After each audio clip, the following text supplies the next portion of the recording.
Sanibonani, umqeqeshi wensizwa lo. Uphunzuphuzu ukingaje ngephuzu matshitshi qomani. Kunensizwe engibhalelile la.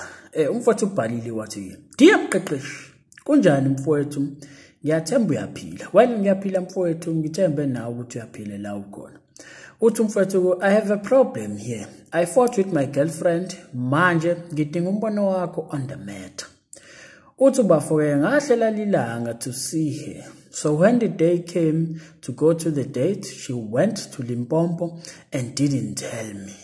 Uyacabanga nje mfowethu umuntu aya kwenye province angakutsheli. Intombi yakho usho njalo phela mfowethu, usho nje intombi yakhe iya kwenye province ngaphandle kokuthi imtshele.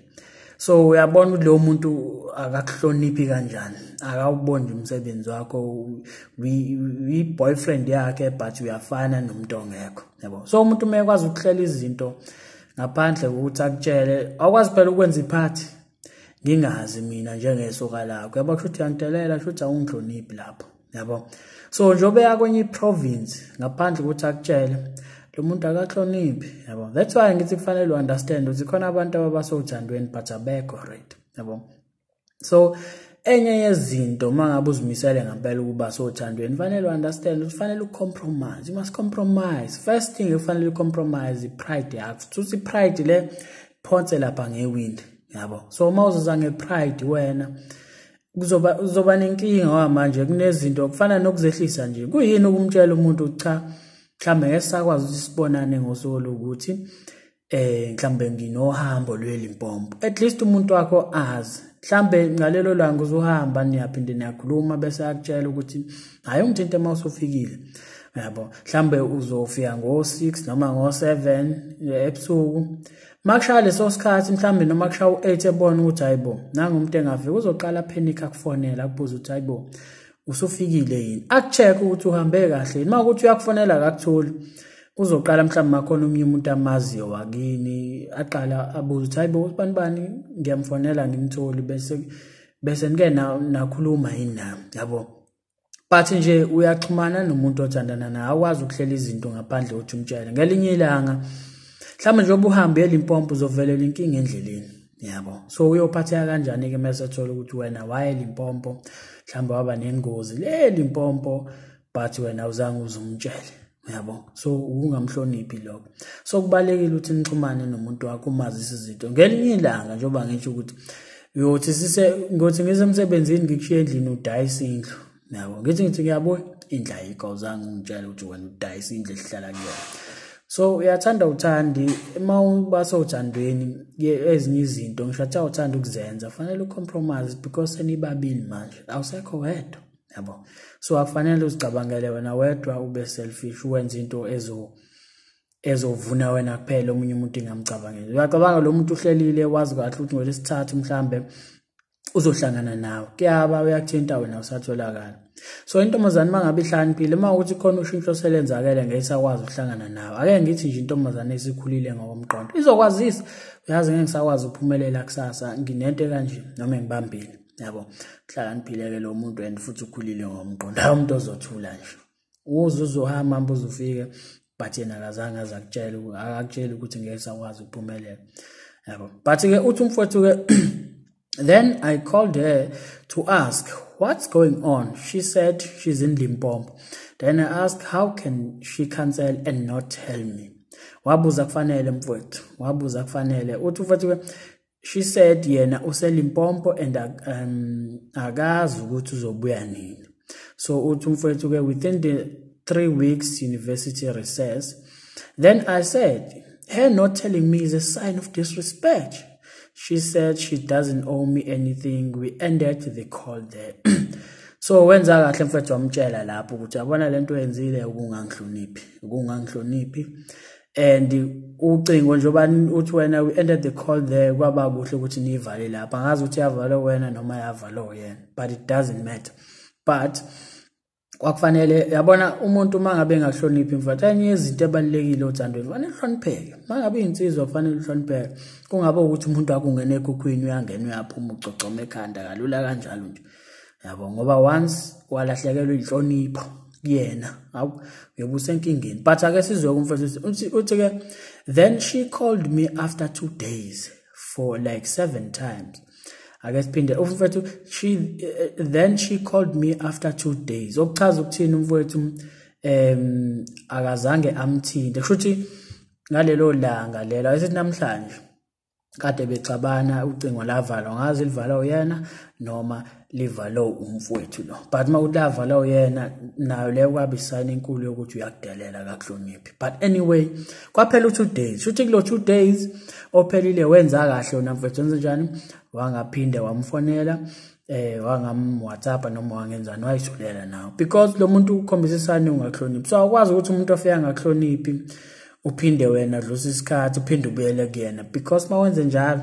uzobanga ukuthi angakuhloniphi kakhulu because uyakubona ukuthi uyamvumela ingakho ngithi kufanele ukwazi amandla akho njengensizwe so uma ngabe ubona ukuthi uyamvumela akugcogcome ekhanda angene ephaketheni ngelinye ilanga yokuhlaba ngolabhabha kwempama phambi kwabantu because wena umjwayeza ngaso sonke isikhathi intombazane mangabe ikubhedela kufanele uyibeke endaweni yayo yabo ungayivumeli ibeke endaweni yayo angithi ukuthi umuntu umshaya but kufanele umbeke ungavumeli nje akudelele kanjalo yabo ngoba uyohleza ekudelela and ngoba worse mangabe umvumela yabo but uthi mfethu ke then she called me after 2 days for like 7 times and I ignored all the calls because one bengifuna kumvisa life without me so shuthi lengane lavalo ucingo nanikhuluma and then wadlula 2 days yakufonela so mangabe isikufonela wena iphutho walenza ukuthi wenze njani ungalibamba ucingo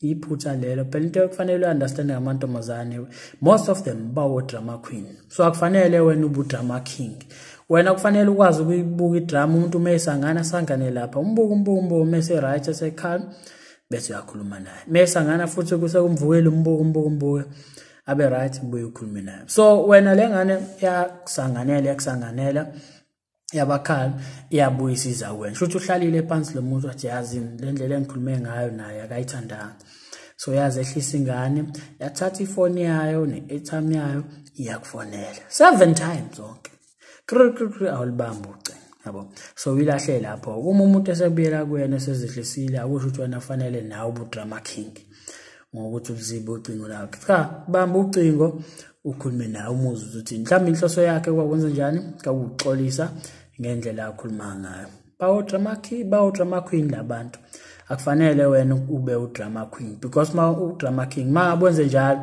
izinto zivele ziphambane kakhulu uthi futhi ke because one bengifuna ukumvisa life without me uthi two bengisafuna kucabanga kahle my next move ukuthi ingabi ngathi I'm desperate or weak but ngiqhamuke from a place of strength as the leader of the relationship well uqinisile lapho but indlela owenze ngayo ube udrama king yabo njoba ngisho ukuthi bekufanele ulibambe ucinga athi kuphelile 2 days lo muntu usezihlisile njobe kufanele phela yena ukuthi uzokwenza njani uzoxolisa indlela yakhulume ngayo nawo but wena wabudrama king wamziba so wenza izinto zaba worse manje so yakufanele 7 times awulibamba ucinga kanti yini inhloso yabo isikhathi sokuxabana siyafika but kufanele sifike phela naleso lapho sizokwazi ukuthi silungise whatever lento esiyibanga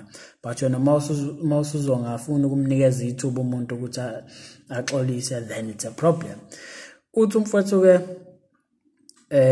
now it's been 3 days since her missed call so angazi ukuthi ngenze njani ngicela ungibonise mfowethu so wayivala lapho kumfowethu so uthi ke it's been 3 days shuthi wamziba kulo 7 shuthi angithi wamziba kulo 7 calls sekudlula 3 days awuzange ubuyele kuyena okay so esimene sikanje bengathi mina ngoba awuzange ubuyele kuyena kusana isikhathi iqhubeka ibambe kanjalo angithi lo muntu uyena okhoze yonke lento yabona iphutho ngalenza la noma elingafaka irelationship yakho kwi-ICU ukuthi njoba sekudlula 3 days bese nawe uyamfonela yabo the moment usumfonela angithi uyambona ukuthi udrama queen vele uzofuna ukupheya naye enze njani afuna ukukuziba naye so uzomfonela ngeke azalibamba ucingo lakho yabo because drama queen uzofuna ukupheya nawe lento oyenzile because uzobonda ona usuyazehlisa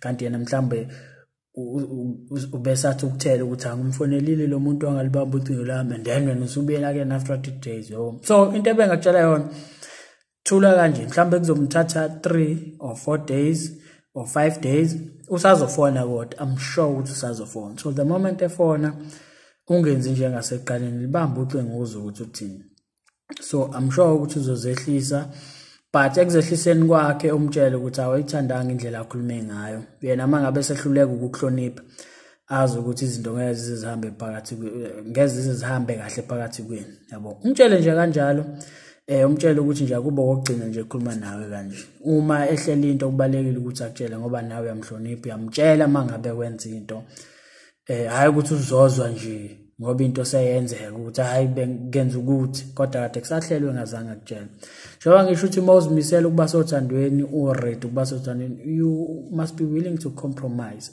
otherwise leyo relationship ngeke izilast yabo ngoba kufanele uzicabangele wena wedwa kufanele ufake omunye umuntu manje senibabili phela manje senibabili so kunezinye izinto othola ukuthi kuzofanele enzenze but wena awuzizwa kahle mhlambe emoyeni mhlambe ukhathele mhlambe ufuna nihambe nishaye umoya but wena ukhathele yabo you must compromise ukuthi nihambe yabo uma uthi kuyavuma uhambe but nje izinto ekanjalo kuzofika isikhathi la khona into ethize mhlambe ungayithandisisi kahle but because yena izomjabulisa you must compromise whether you like it or not afanele njalo ukuvune wena sihamba makuthanda wena mawungathandi asihambe cha fanele ukwazi ukuthi umcabangele nomunye umuntu wakhe so ngiyacabanga futhi ukuthi uyangizwa thula mlinde because wena owenze yonke lento kahle uyena vele iphutha lakhe yabo so kuzoringa nalokho ekhanda uthi hayi futhi usamthukuthelele kanjani but the moment esekuthinta either ku WhatsApp